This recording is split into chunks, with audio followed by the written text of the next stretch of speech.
आज चाहिँ रिस मरेको छ। किनभने म नेपाल सरकारलाई धन्यवाद दिन चाहन्छु। हिजोको समाचार अनुसार चाहिँ विज्ञान प्रविधि र नवप्रवर्धन मन्त्रालय भन्ने चाहिँ गठन गर्ने निर्णय गरेकोमा सरकारलाई चाहिँ म धेरै धन्यवाद दिन चाहन्छु। त्यहाँ एउटा कुरा छुटेको छ। कुरा के छुटेको छ भने विज्ञान प्रविधि अनुसन्धान तथा नवप्रवर्तन हुनुपर्ने अनुसन्धान भन्ने शब्द चाहिँ त्यहाँ चाहिँ छुटेको छ। र अब म औपचारिक रूपमा के अरे मेरो श्राप चाहिँ फिर्ता लिन चाहन्छु। र यो किनभने यो म चाहिँ अलि मलाई झटक्कै रिस पनि उठ्छ अनि फेरि रिस छिटै पनि हराउँछु।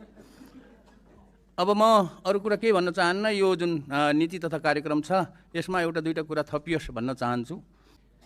विकसित देशहरूले इजरायलले आफ्नो जिडिपीको 5% बजेट रिसर्च एन्ड डेभलपमेन्टमा खर्च गर्छ। कोरियाले 4.5 यस्तै गर्छ। अनि विकसित मुलुकहरूले अमेरिकादेखि लिएर बेलायत, जर्मन, अरू जापान यिनीहरूले 3% जिडिपीको 3% खर्च गर्छ अनि उनीहरू विकसित भएको हो।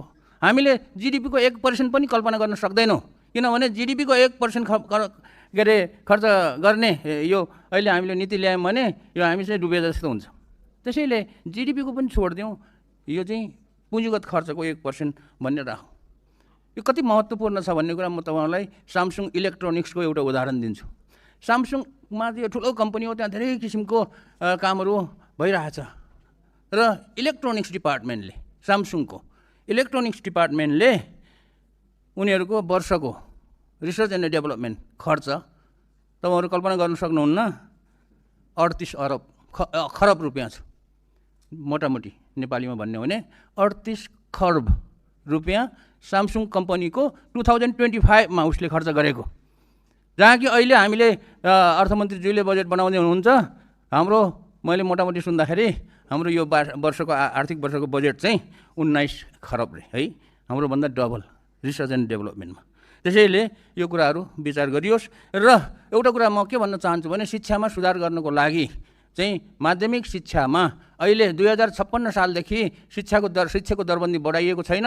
राहत कोटा के कोटा भनेर चाहिँ करिब 45,000 शिक्षकहरू छन्, त्यसलाई चाहिँ कोटामै बदलियोस् र तिनीहरूलाई चाहिँ गरियोस्। किनभने राहतमा कोटामा बसेको टिचरले राम्रो पढाउँदैन। किनभने उसले अर्को जागिर खोजिरहेको हुन्छ, बाँच्नको लागि अर्को उपायहरू खोजिरहेको हुन्छ। त्यस कारणले त्यो गरोस्।